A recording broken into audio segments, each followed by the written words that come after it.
हाँ जी दोस्तों, नमस्कार। बायोलॉजी की नेक्स्ट क्लासेस में आपका स्वागत है। देखो, बिफोर क्लास में अपन ने बात की थी, प्लांट फिजियोलॉजी की चर्चा अपन कर रहे थे और प्लांट फिजियोलॉजी में अपन ने चर्चा की थी किसकी? जल संबंध की।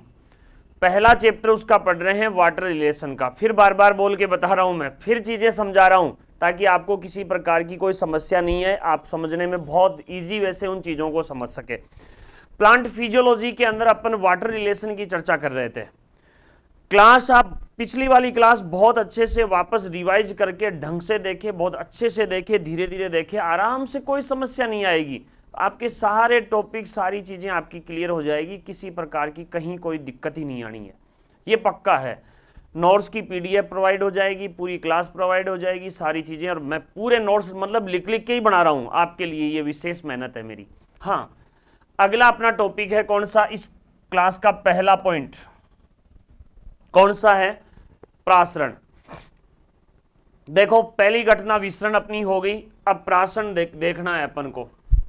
प्रासरण के बारे में पढ़ना है। दूसरी घटना प्रासरण की है। प्रासरण शब्द या इसकी खोज, मतलब वैज्ञानिक ही पढ़ते हैं ना सबसे पहले तो, कि उसकी खोज या उसका शब्द सबसे पहले किसने दिया? साहब नोलेट ने दिया। और इसकी व्याख्या या प्रयोग ये किसने किया? ट्राबे ने। ये तो दो वैज्ञानिक हो गए आपके। नोलेट ने इसकी खोज की या इसका शब्द दिया, और ट्राबे ने इसकी विस्तृत व्याख्या की। इसके बारे में पूरा संपूर्ण किसने बताया? ट्राबे ने बताया। ठीक है, यहां तक कोई समस्या नहीं है आपको मेरे हिसाब से, यहां तक किसी प्रकार की दिक्कत नहीं है। अब देखो, प्रासरण एक विसरण क्रिया है।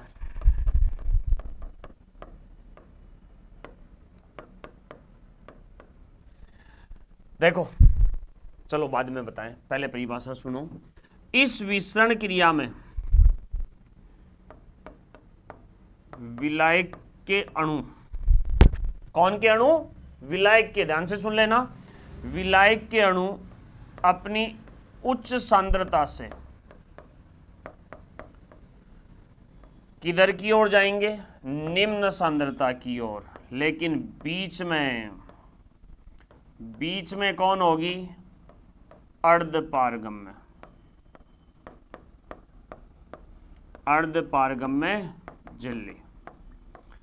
बीच में कौन होती है? अर्धपारगम्य झिल्ली होती है। परिभाषा सुनो, पदार्थ के अणुओं का अपनी उच्च सांद्रता से निम्न सांद्रता की ओर गमन किसके द्वारा? अर्धपारगम्य झिल्ली के द्वारा गमन क्या कहलाता है? प्रासरण कहलाता है। अब वो मैं जो बात बोल रहा था वो सुनो।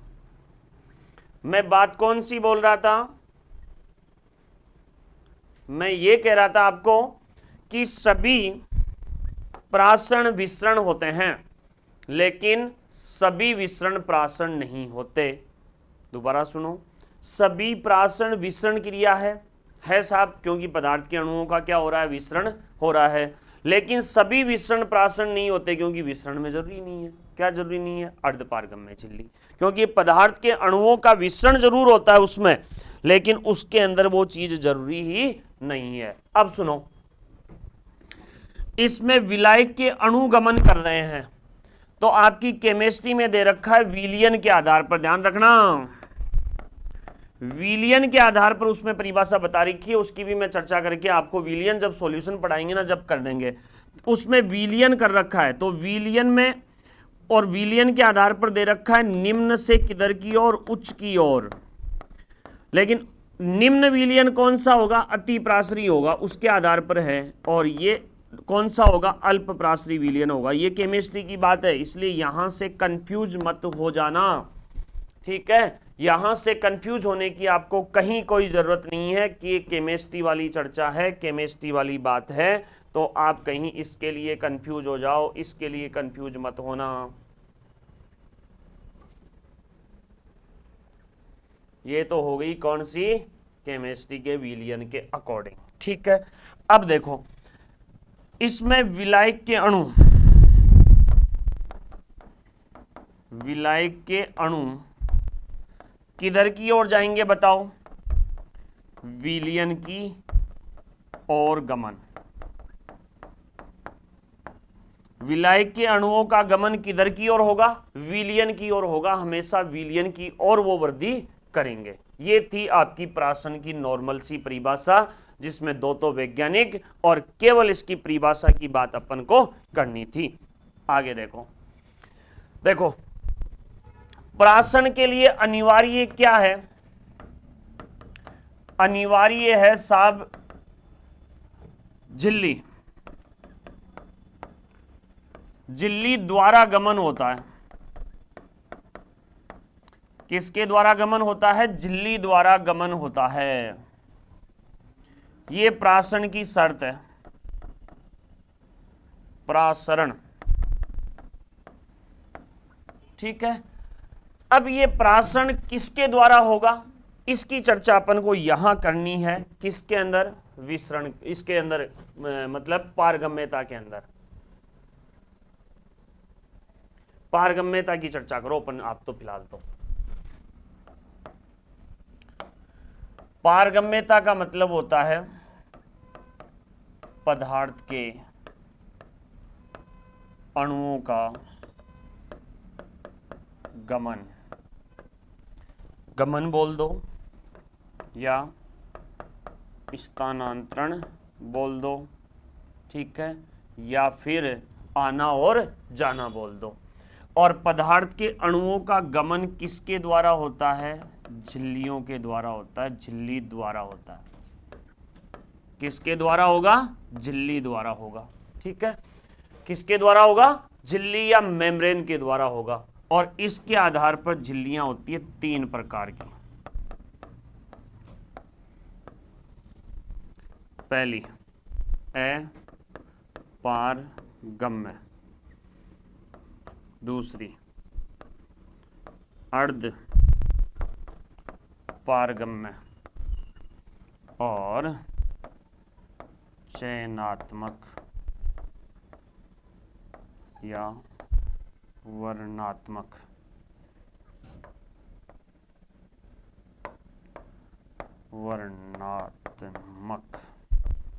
पारगम्य झिल्लियां कितनी प्रकार की होगी? 3 प्रकार की। अपारगम्य, अर्धपारगम्य और कौन सी हो गई आपकी? एक चयनात्मक। सबसे पहली अपारगम्य, अणुओं का गमन नहीं होता साहब। अणु स्थानांतरित होते ही नहीं है, मतलब कभी गमन नहीं करेंगे। जैसे उदाहरण बोलो, रबर हो गई, प्लास्टिक हो गई, कॉर्क, क्यूटीन,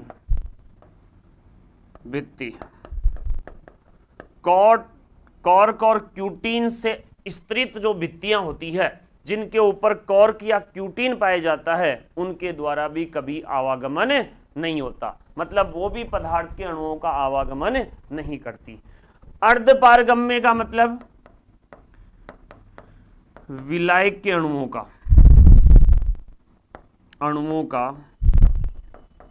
आवागमन। मतलब ये किसको जाने देती है? विलायक के अणुओं को तो जाने देती है, विलेय के अणुओं को नहीं जाने देती। जैसे एग्जाम्पल्स देखो इसका,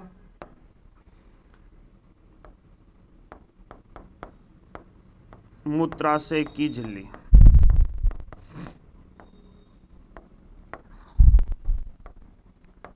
अंडे की झिल्ली,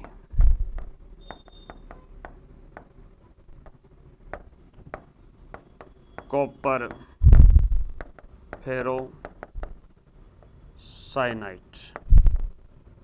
की झिल्ली। ये इसके क्या हो गए? एग्जाम्पल हो गए, कॉपर फेरोसाइनाइट। देखो ध्यान रखना, अर्धपारगम्य में केवल कौन से अणु जाएंगे? विलायक के अणु जाएंगे साहब, ठीक है। विलेय के अणुओं का आवागमन नहीं होता। मतलब विलायक के अणुओं का ही क्या होता है? इसमें आवागमन होता है। इसमें से ये 2 तो आपके प्राकृतिक झिल्लियां हैं जो जीवों में पाई जाती है, मूत्राशय की और अंडे का जो बाहर का कैल्शियम कार्बोनेट का कवच हटने के बाद जो मेम्ब्रेन बचती है ना वो, और ये चयनित अणुओं का गमन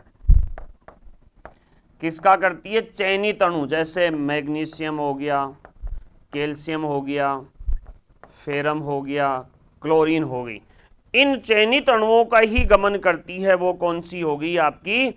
कौन सी होगी? चयनात्मक। और चयनात्मक के एग्जाम्पल दो हैं फेमस, एक तो कोशिका झिल्ली मतलब सेल मेम्ब्रेन, और दूसरी रिक्तिका की झिल्ली जिसको कहते हैं टोनोप्लास्ट। दूसरी कौन सी होगी? टोनोप्लास्ट, कोशिका की झिल्ली, और दूसरी कौन सी है? टोनोप्लास्ट। देखो प्राशन किसके द्वारा? झिल्ली के द्वारा, और झिल्ली के द्वारा किसके द्वारा? पारगम्यता के द्वारा, अर्ध पारगम्यता के द्वारा, बीच की झिल्ली। तो अपने मेन यहां से एक वर्ड निकल के आया कि साहब पारगम्यता क्या होती है। तो पारगम्यता का मतलब क्या है? कि पदार्थ के अणुओं का आवागमन होना। तो आवागमन किसके द्वारा पढ़ रहे हैं अपन? झिल्ली के द्वारा। तो वो झिल्ली के द्वारा आवागमन के आधार पर झिल्लियां कितने प्रकार की? कितनी प्रकार की? 3 प्रकार की। इस जिससे कुछ आर पार नहीं होता, अपारगम्य, प्लास्टिक, रबर, कॉर्क, क्यूटिन और कोशिका भित्ति। ठीक है। अर्ध पारगम्य का मतलब केवल कौन से कण? विलायक के कण जाते हो, जैसे कौन सी बताई? मूत्राशय की झिल्ली, अंडे की झिल्ली। और चयनात्मक मतलब चयनित अणु, जैसे कैल्शियम, मैग्नीशियम, फेरम वगैरह जो आयन होते हैं ना, उनका आवागमन, जैसे कोशिका झिल्ली और टोनोप्लास्ट की झिल्ली। मतलब आवागमन के आधार पर इसमें चयनात्मक और वर्णनात्मक का ध्यान रखना। चयनात्मक, वर्णनात्मक, पारगम्य झिल्ली है अपनी कौन सी? सेल मेम्ब्रेन, कोशिका झिल्ली। अब देखो अगली चीज, प्राशन की जो क्रिया होती है ना वो किसके ऊपर निर्भर करती है? चलो ये लास्ट में बाद में करवा देंगे, पहले प्राशन की क्रिया को देख लेते हैं अपन। विलयन,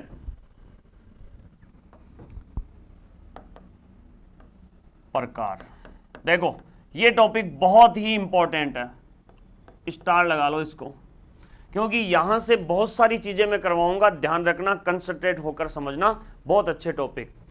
विलयन 3 प्रकार के, अति पराशरी,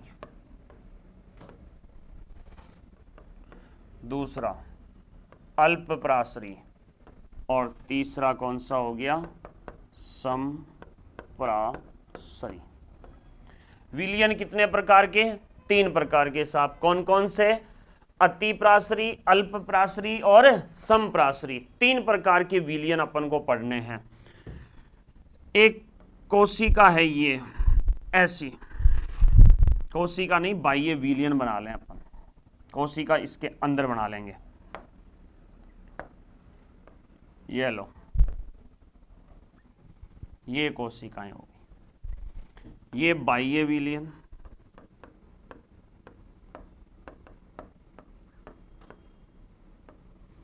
ये कोशिका रस। यही चीज इसमें हो जाएगी। ठीक है,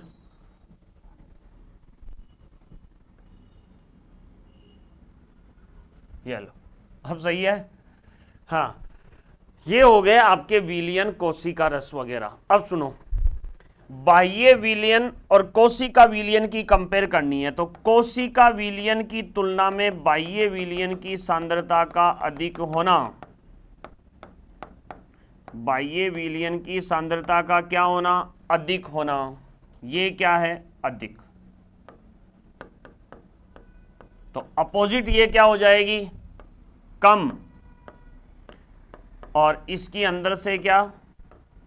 ज्यादा। अधिक सांद्रता हो गई, ये कम सांद्रता होगी, और ये ज्यादा होगी। इन दोनों के बीच कंपेयर करनी है। कोशिका रस की यहां क्या होगी? कम सांद्रता होगी, और इसमें दोनों सांद्रताएं, ये और ये दोनों क्या होती है? बराबर होती है। समझो, दोबारा समझो कि अति विलयन में बाह्य विलयन की सांद्रता क्या होती है, ज्यादा, और अल्प में बाह्य विलयन की क्या होती है, कम। ठीक है, बहुत सिंपल सा है ये तो, इसमें तो कोई दिक्कत ही नहीं आनी चाहिए मेरे हिसाब से, किसी प्रकार की कोई समस्या ही नहीं होनी चाहिए। ठीक है,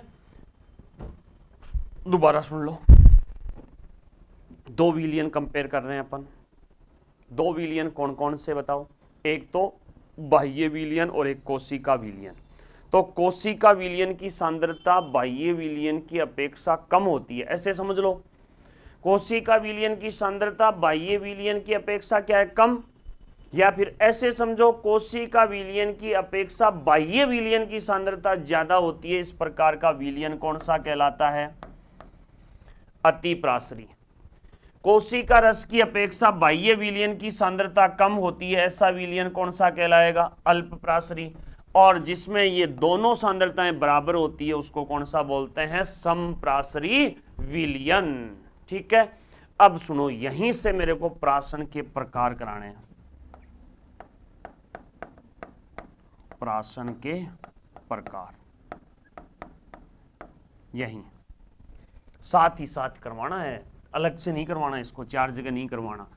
जब बाह्य विलयन की सांद्रता अधिक है, विलयन की है, ध्यान रखना इसमें, यही तो गड़बड़ करोगे। विलयन की सांद्रता अधिक है तो इस कोशिका से जल बाहर आएगा। ठीक है, इसलिए इसको कहते हैं कौन सा प्राशन? बहिःप्रासरण, एक्सोऑस्मोसिस। तो ये पहला प्राशन हो गया आपका, कौन सा? एक्सोऑस्मोसिस। जब बाह्य विलयन की सांद्रता अधिक होती है तब उस बाह्य विलयन के अंदर जल कहां से आ रहा है? कोशिका में से आ रहा है, इसलिए इसको बाहर आने को क्या बोलते हैं? बहिःप्रासरण। इसमें जल प्रवेश करता है, जल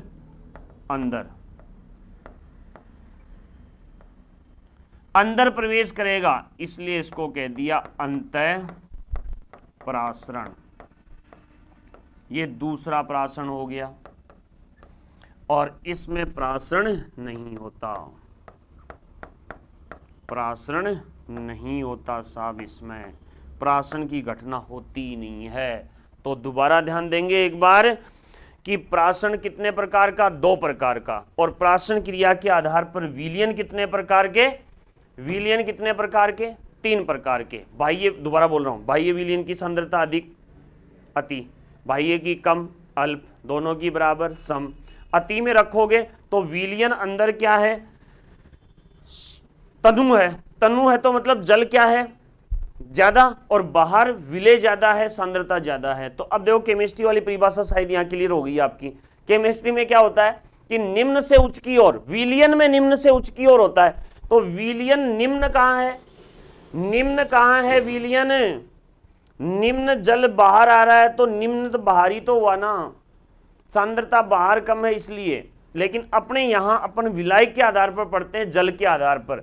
जल की मात्रा इसके अंदर ज्यादा रहेगी, बाहर कम रहेगी, इसलिए जल बाहर आता है। इसलिए प्राशन कौन सा हो गया? बहिःप्रासरण।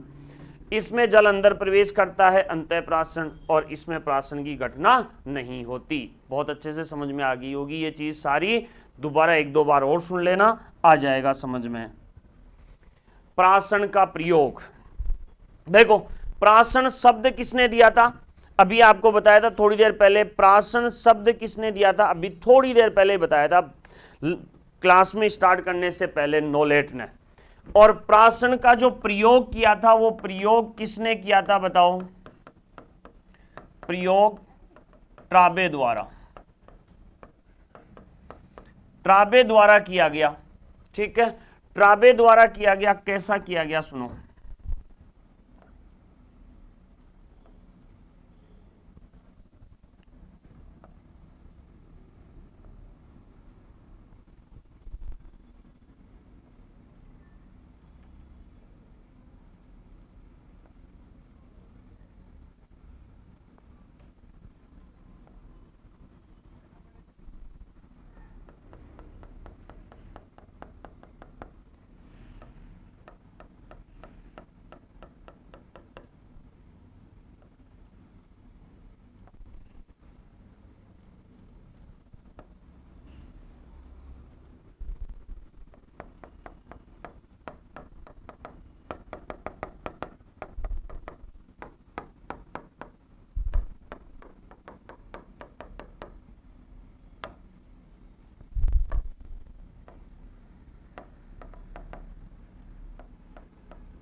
सुनो, ध्यान दो, ये एक बीकर है और बीकर में क्या है? जल। जल क्या होता है? विलायक। और अंदर है शर्करा। शर्करा क्या है? विलय। ये यहां लगा रखी है थीसेल कीप। थीसेल कीप क्या है? एक प्रकार की ब्यूरेट है, पाइप है, जिसके ऊपर नंबर लिखे हुए हैं, number dot dot dot dot लिखे हुए हैं। यहां पर ये है शर्करा विलयन स्तर। इधर तो यहां है और इधर यहां है। देखो, इस जगह तो यहीं है और ये है कुछ समय बाद, आफ्टर सम टाइम।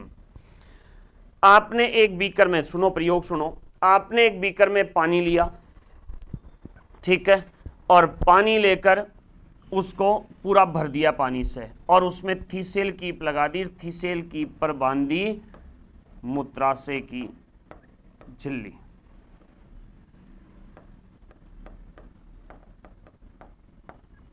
क्या बांधी? मूत्राशय की झिल्ली साहब उसके ऊपर बांधी। फिर इसके बाद इस सिस्टम को, ये तो है ए और ये हो गया कौन सा? बी। कुछ समय बाद जब इस एक्सपेरिमेंट को अपन इसमें देखते हैं तो शर्करा विलयन का स्तर क्या हो जाता है? बढ़ जाता है। बढ़ जाता है तो क्यों बढ़ जाता है साहब? क्यों बढ़ता है? क्योंकि इस अर्धपारगम्य झिल्ली के द्वारा जल किस में गमन कर जाता है? थीसेल कीप में गमन कर जाता है, शर्करा विलयन में गमन कर जाता है, जिससे उसका स्तर बढ़ जाता है। अतः हम कह सकते हैं कि प्राशन की क्रिया में विलायक के अणु किधर की ओर गमन करते हैं? विलयन की ओर। और प्राशन की घटना किसके द्वारा होती है? अर्धपारगम्य झिल्ली के द्वारा होती है। ये प्रयोग इस चीज को सिद्ध कर रहे हैं दोनों, कि पहले स्तर कम था, इसके बाद स्तर क्या हो गया? बढ़ गया। कुछ समय के लिए अपन ने रखा, पानी अंदर की अंदर प्रवाहित हो गया, इसलिए प्राशन अर्धपारगम्य झिल्ली से होता है। सिंपल सा प्रयोग है, इसमें कोई मातापची नहीं करनी। ठीक है, आगे चलो जी। प्राशन के प्रकार, दो प्रकार का बताया था अभी आपको।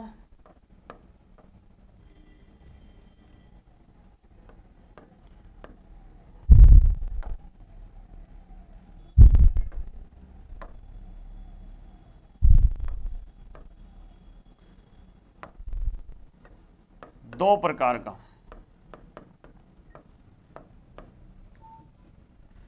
कौन सा? एक्सो ऑस्मोसिस और दूसरा एंडो ऑस्मोसिस। दो प्रकार हैं, एक तो बोलते हैं बहिप्राशन और दूसरा कौन सा? अंतःप्राशन। दो घटनाएं आपके पास होती है, ये कोशिका और ये अंदर कोशिका, इससे जल बाहर निकलता है, जल के अणु बाहर निकलते हैं, और ये कोशिका और ये जल के अणु अंदर, ठीक है, जल के अणु अंदर प्रवेश करते हैं, तब इसको बोलते हैं अपन अंतःप्राशन। ये किस में होती है बताओ? अति पराशरी विलयन में। और ये कौन से में होगी? अल्प पराशरी में, अल्प पराशरी विलयन में। ये दोनों घटनाओं की विशेषता होगी, दोनों की परिभाषाएं होगी। पहले भी बता दिया, दोबारा भी आ गया, क्योंकि वहां मेरे को विलयन के साथ जोड़कर समझाना था, इसलिए अब ये टॉपिक के हिसाब से आ गया। प्राशन दाब, ये बहुत इंपॉर्टेंट चीज है। प्राशन दाब विसरण की तरह नहीं है ये। प्राशन दाब बहुत अच्छा टॉपिक है, नॉलेज वाला ही टॉपिक है, आप अच्छी तरह इसको जानते हो। प्राशन दाब बहुत अच्छा टॉपिक है। इसको लिखते हैं ओपी से। ओपी ऑस्मोसिस प्रेशर या ऑस्मोटिक प्रेशर, इसका मापन ऑस्मोमीटर।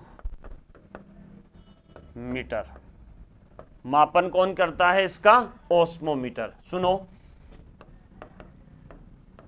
परासरण के विरुद्ध उत्पन्न दाब क्या कहलाएगा? परासरण दाब। या फिर दूसरी परिभाषा और सुनो, विलयन में विलायक के अणुओं के प्रवेश को रोकने वाला दाब, यानी प्रवेश के अणुओं को रोकने वाला, प्रवेश को कम करने वाला या उसके प्रवेश के विरुद्ध उत्पन्न होने वाला दाब क्या कहलाता है? प्रासरण दाब कहलाता है साहब। प्रासरण दाब कौन सा? कि जैसे जल के अणु जा रहे हैं तो उनके जल के अणुओं को बीच में ही रोक देता है, उनको नहीं जाने देता, उसके बीच में उत्पन्न होने वाला दाब क्या कहलाएगा? ओपी कहलाएगा। कुछ पॉइंट है स्पेशल।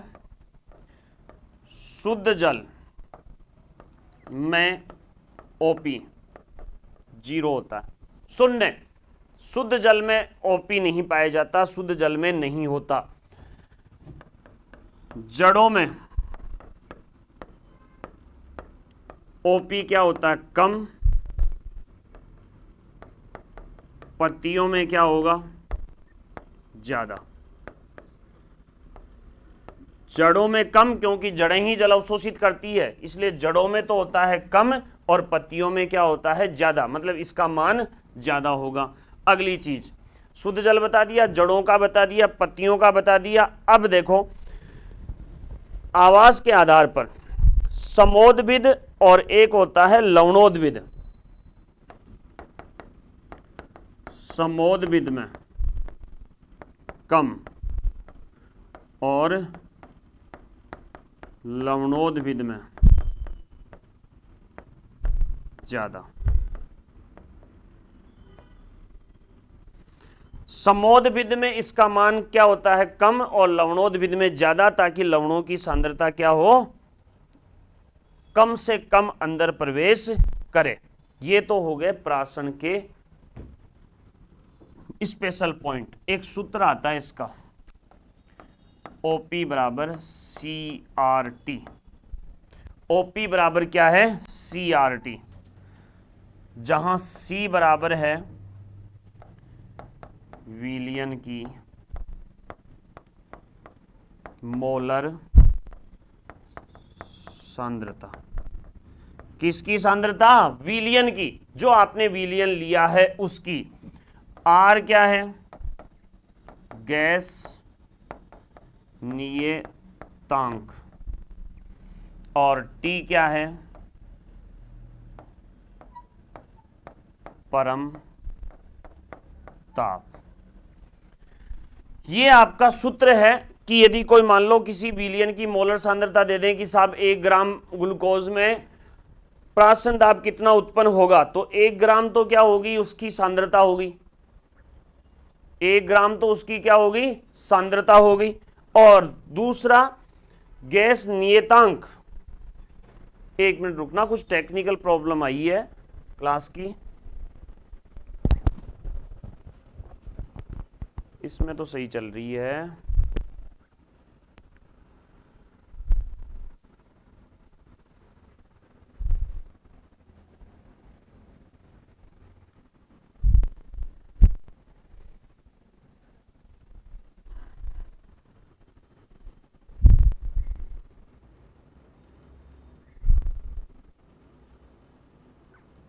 एक मिनट रुकना बेटा, ऐसी तो कोई समस्या नहीं आनी चाहिए, लेकिन पता नहीं क्या बात हुई।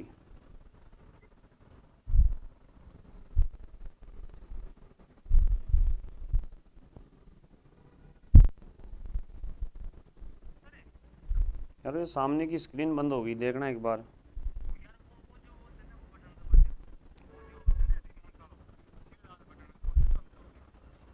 रेड बटन,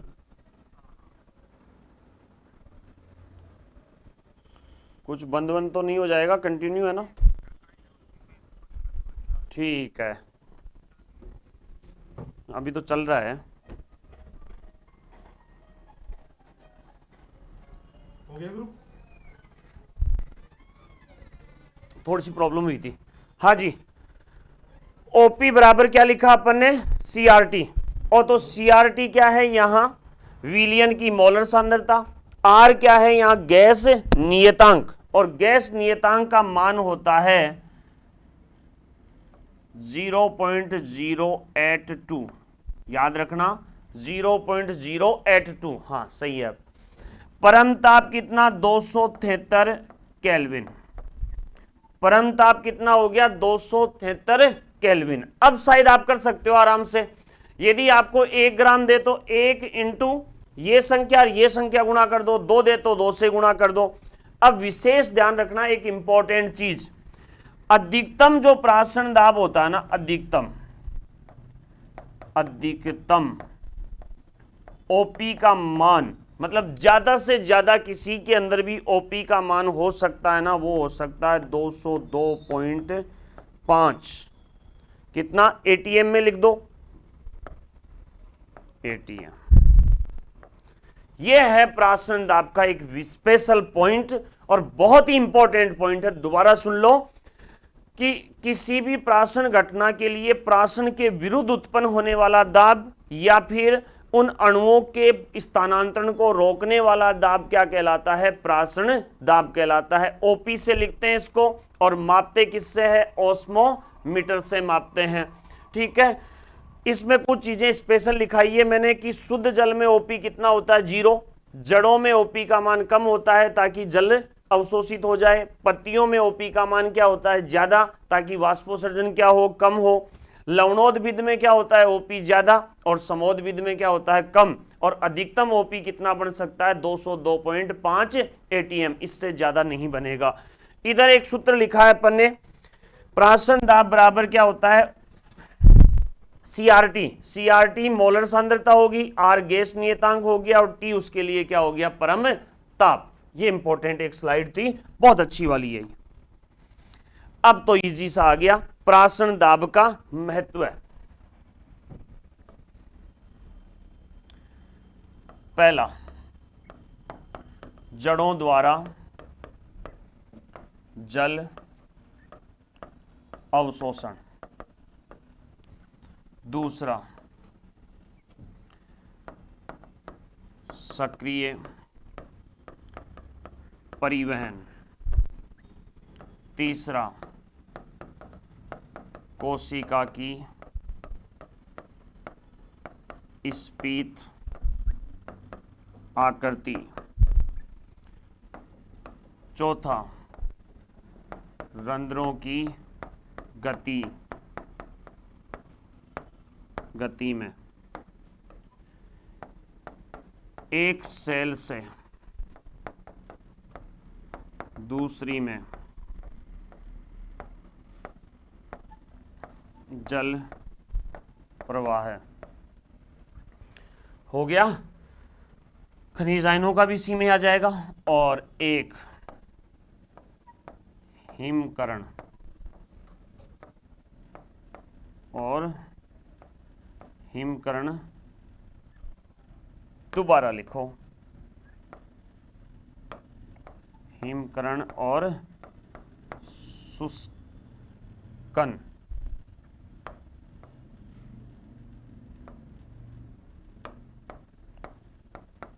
शुष्कन में सुनो जी, जड़ों के द्वारा अवशोषित जल सक्रिय प्राशन द्वारा होता है। कोशिका की आकृति स्फीत बनाए रखती है, रंध्रों की गति में सहायक होता है एक सेल से दूसरी सेल में। और आप एक और देखो ना, तो मेरिस्टेमी भागों में वृद्धि विकास में सहायक। वृद्धि और विकास में सहायक, ये प्राशन के कुछ पॉइंट हैं, ये विशेष कुछ कार्य हैं जो प्राशन के द्वारा ही संपन्न होते हैं। नेक्स्ट देखो, स्पीत दाब और भित्ति दाब, इसको तो कहते हैं टर्गर प्रेशर टीपी।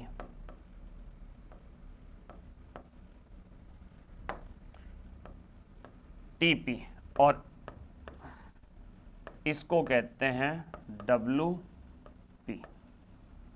दो दाब हैं आपके पास, एक तो टीपी और दूसरा होता है कौन सा, डब्ल्यूपी।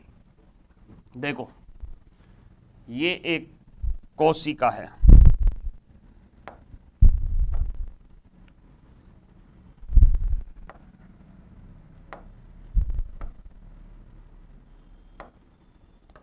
ये आपकी एक कोशिका होगी, ठीक है।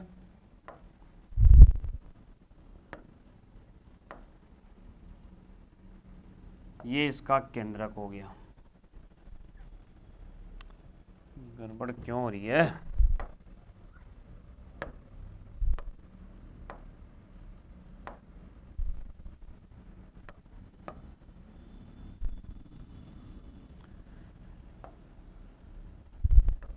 ये एक कोशिका है। जब इस कोशिका को अपन अति पराश्री विलयन में रखते हैं, अति में रख दो या अल्प में रखो, अति में नहीं अल्प में, अल्प में रखते हैं। ये बोर्ड डिस्टर्ब कर रहा है भाई मुझे, कोई बात नहीं, करेंगे एडजस्ट। हाँ, जब किसी कोशिका को अल्प पराश्री विलयन में रखा जाता है तो इस कोशिका से जल या इस विलयन से जल अंदर प्रवेश करता है, ठीक है।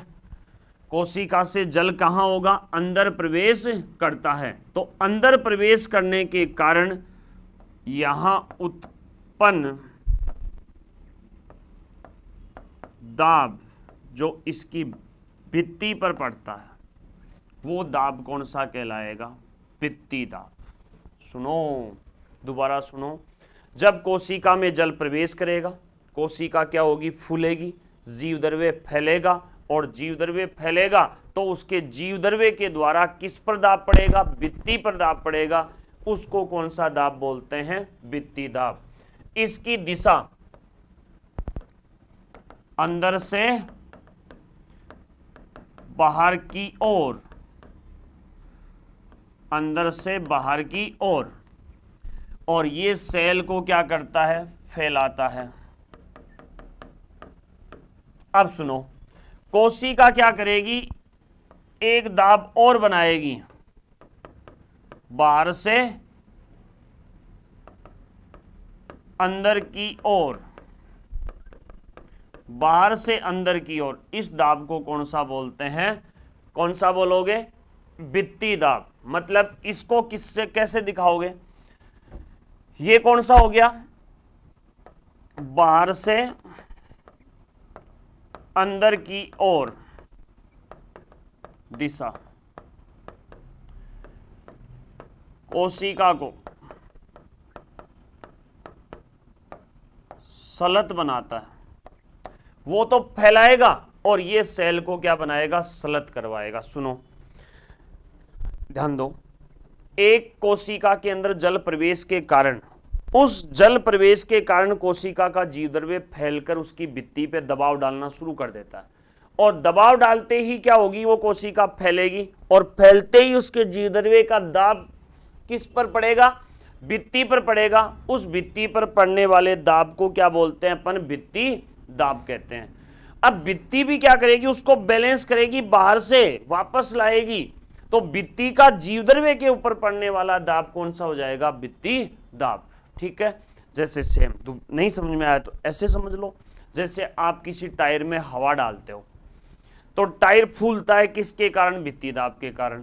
लेकिन जैसे वो हवा पंप से भर रहे हो साहब, तो पंप से भर रहे हो तो धीरे धीरे क्या होती है, जैसे हवा बढ़ जाती है, हवा बढ़ने के बाद जोर आने लगता है, वो हाथ के पंप वाला बात कर रहा हूं मैं। जोर क्यों आने लगता है, क्योंकि उसकी दीवार प्रेशर बनाना शुरू कर देती है, तो वो प्रेशर कौन सा हो गया, भित्ति दाब हो गया। और दोनों की दिशा एक दूसरे के क्या होती है, विपरीत। दोनों एक दूसरे के विपरीत, दिशा दोनों की एक दूसरे के विपरीत होती है, एक की अंदर से बाहर और दूसरे की बाहर से अंदर। अब समझ में आ गया। हाँ, विसरण दाब न्यूनता, इसको लिखते हैं डीपीडी। क्या लिखते हैं? डीपीडी। और डीपीडी होता है दो दाब का अंतर। डीपीडी क्या कहलाता है? दो दाब का अंतर। यानी आपके पास किसी विलियन में दो दाब बन रहे हैं ना, उन दोनों दाब का अंतर ही क्या कहलाता है? डीपीडी कहलाता है। और डीपीडी सबसे पहले ये शब्द दिया था मेयर ने। किसने दिया? मेयर ने। इस डीपीडी का दूसरा नाम, इस डीपीडी का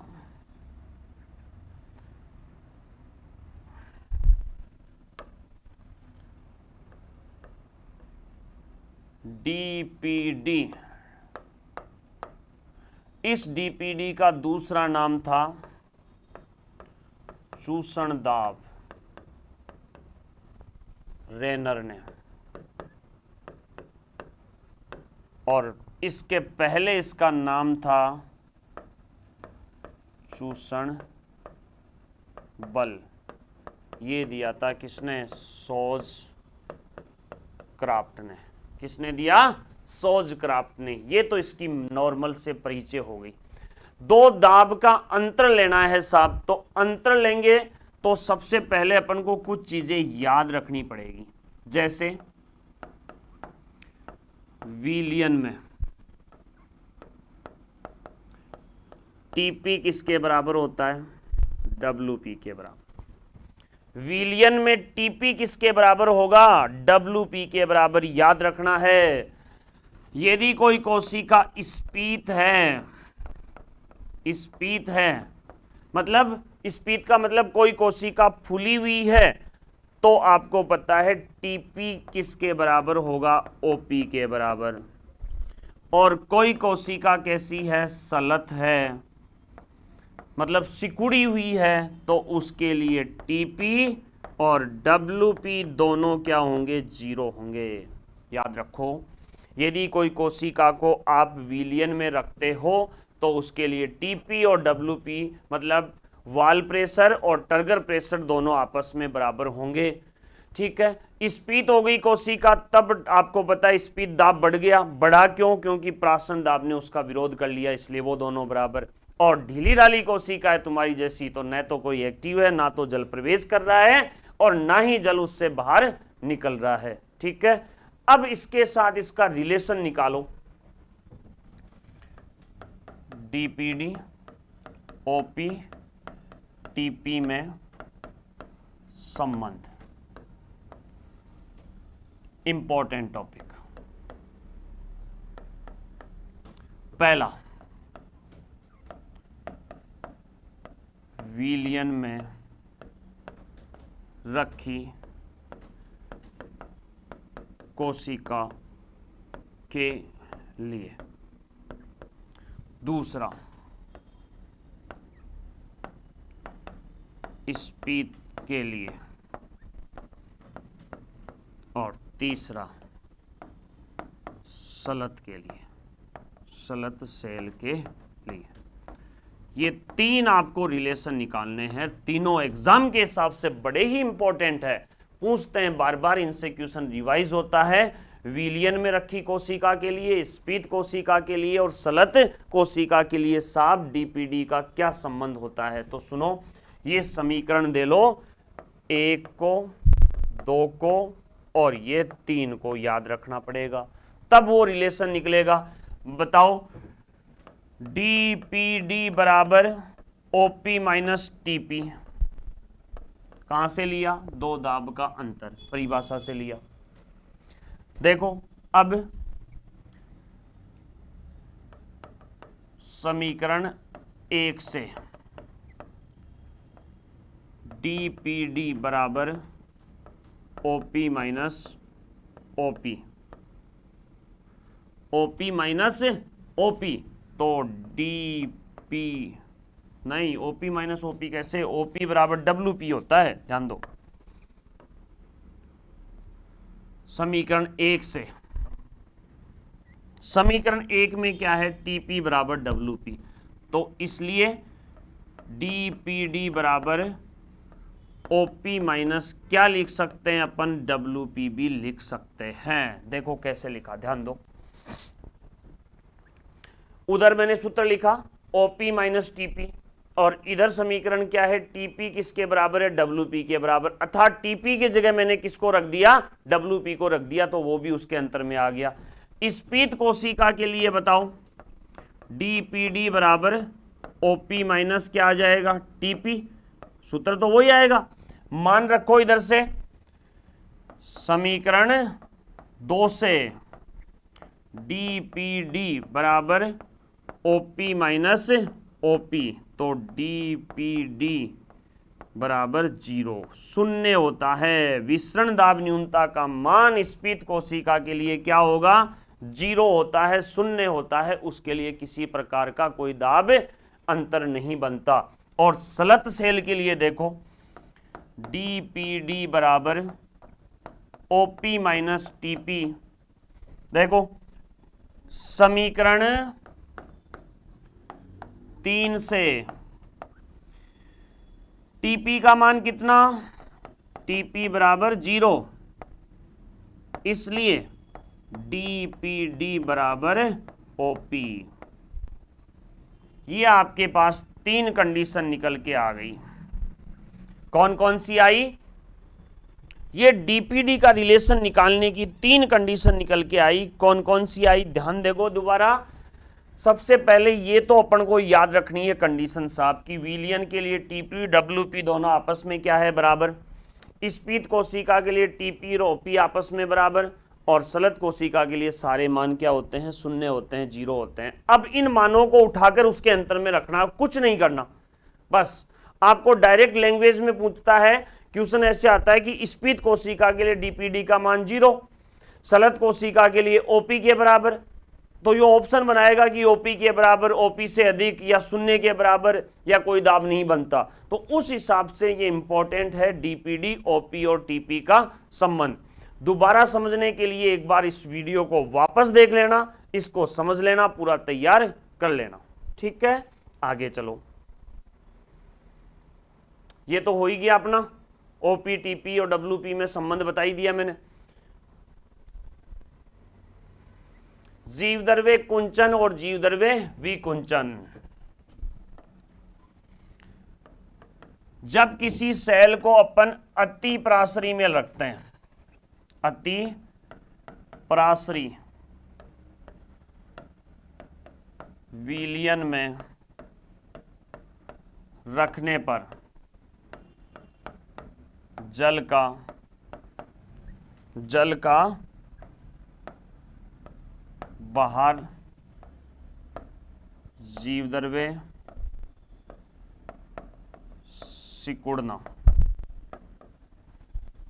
एग्जाम्पल है इसका रोहियो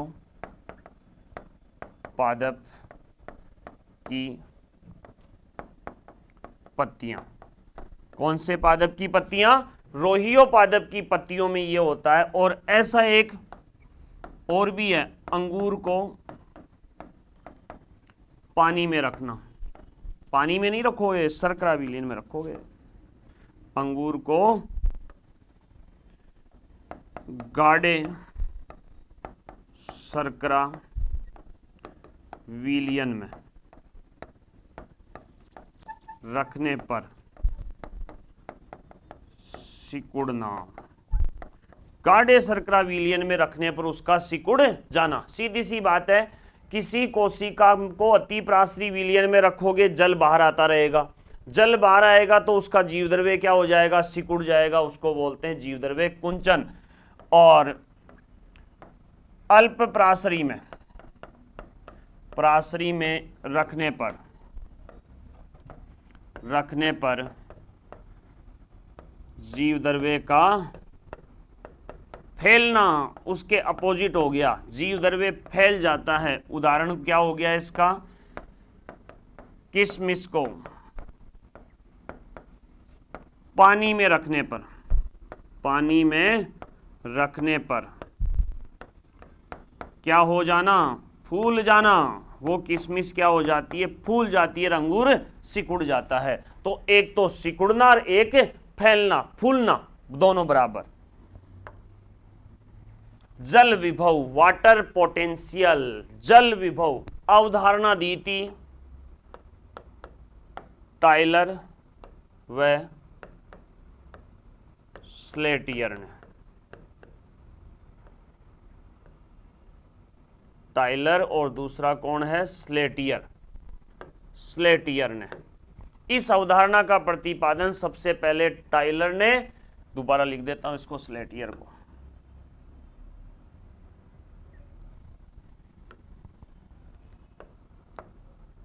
स्लेटियर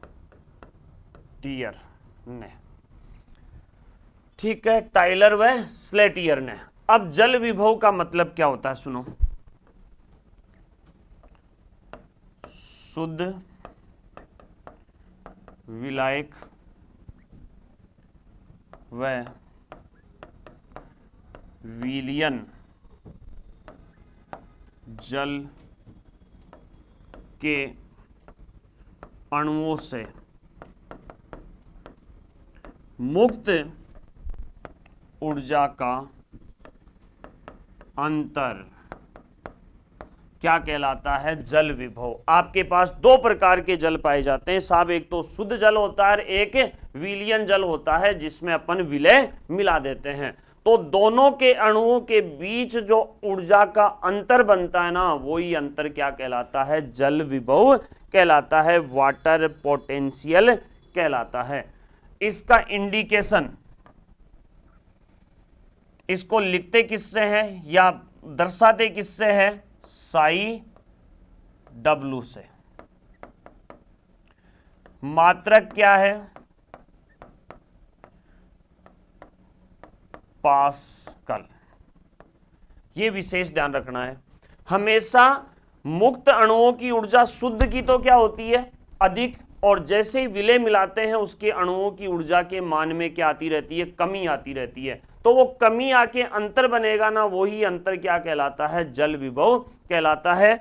साई किससे लिखा आपने इसको, साई किससे लिखा, डब्लू से, और मात्रक क्या हो गया, पास्कल। अब देखो कुछ विशेष चीज, जल प्रवेश से प्राशन विभव उत्पन्न, विभव उत्पन्न, इसको कहते हैं साई पी। प्राशन के कारण उत्पन्न होने वाला विभव क्या हो गया, प्राशन विभव, साई पी। नहीं, साई पी थोड़ी होगा, साई एस होगा, पी तो दाब बनता है, साई एस, साई एस। दूसरा, जल प्रवेश से दाब विभव, ये होगा आपका साई पी। और अवशोषण से साई एम, जो होता है नगण्य, मतलब न के बराबर होता है, ज्यादा मान नहीं होता। इसलिए साई कौन सा, W बराबर क्या लिखोगे, psi S plus psi P plus psi M. Psi M बराबर क्या लिखते हैं, 0, क्योंकि नगण्य है तो 0। तो साई डब्लू बराबर Sai S plus psi P. दोबारा समझेंगे एक बार इसको, अंतर समझ में आ गया, साई डब्लू समझ में आ गया, और मात्रक क्या हो गया, पास्कल, ये भी समझ में आ गया। वो चीज समझो, यदि किसी कोशिका में जल प्रवेश करता है तो कोशिका में प्राशन की घटना उत्पन्न होती है, उससे तो कौन सा होगा, प्राशन विभव होगा, जिसको किससे लिखते हैं, साई एस से। प्राशन विभव जैसे ही जल प्रवेश करेगा, प्राशन विभव के कारण कोशिका फूलेगी, फूलने से दाब बनता है, उसको कहते हैं दाब विभव। ये भी बात आ गई समझ में। अब किसी कोशिका को आप जल में रखोगे तो उसकी सतह के द्वारा जल अवशोषित होता है, और उस अवशोषण को ही बोलते हैं अपन कौन सा, सतही अवशोषण या मैट्रिक्स विभव लिखते हैं इसको। इसको लिखते किससे हैं, मैट्रिक्स विभव। ये लो, अब समझ में आ गया होगा एम। और मैट्रिक्स विभव लगभग किसी भी कोशिका के लिए क्या होता है, 0 के बराबर होता है, उसमें ज्यादा मान नहीं होता, नगण्य होता है। इसलिए तीनों को जोड़ा, इसका मान न के बराबर लेस किया, और बच गया क्या, साई एस, साई डब्ल्यू बराबर Sai S plus psi P. ये जल विभव का सूत्र आपके पास आ गया जी। अगला अंतः अवशोषण, कौन सा है, अंतः अवशोषण या अंतः चूषण। जल अवशोषण द्वारा फूल जाना कौन सा कहलाता है, अंतः अवशोषण या अंतः चूषण। मतलब किसी भी कोशिका के द्वारा जल को अवशोषित करके फूल जाना। जैसे उदाहरण देखो, बीज, रुई, लकड़ी, बुरादा, कागज, गोंद, ये ऐसी चीजें होती है जिनके अंदर जैसे जैसे जल प्रवेश करता है वैसे वैसे क्या हो जाती है, वो फूल जाती है। एक स्पेशल पॉइंट ध्यान रखना, सर्वाधिक अवशोषण, सर्वाधिक अवशोषण एगार में,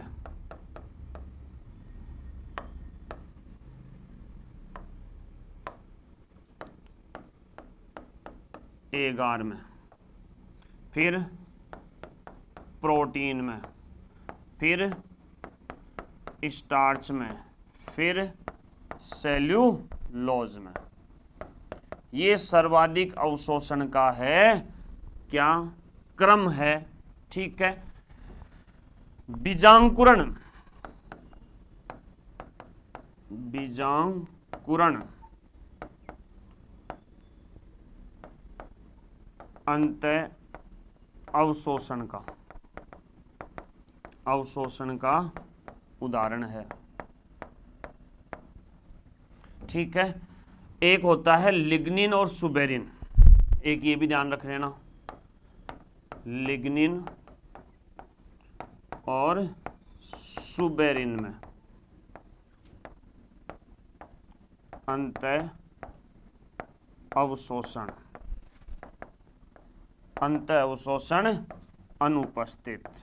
लिग्निन और सुबेरिन में अंतः अवशोषण नहीं पाया जाता, मतलब इस प्रकार की कोई अवशोषण क्रिया नहीं होती। किसमें, लिग्निन और सुबेरिन में किसी प्रकार की कोई अवशोषण क्रिया नहीं पाई जाती। ठीक है। तो एक तो ये सर्वाधिक क्रम वाला इसमें ध्यान रखना। एगार में सबसे ज्यादा होता है, अपने भार का लगभग 90% अवशोषण किसमें पाया जाता है, एगार में। ठीक है। ये था आज की इस क्लास का लास्ट पॉइंट, अंतः चूषण या अवशोषण। ठीक है। धन्यवाद आपको।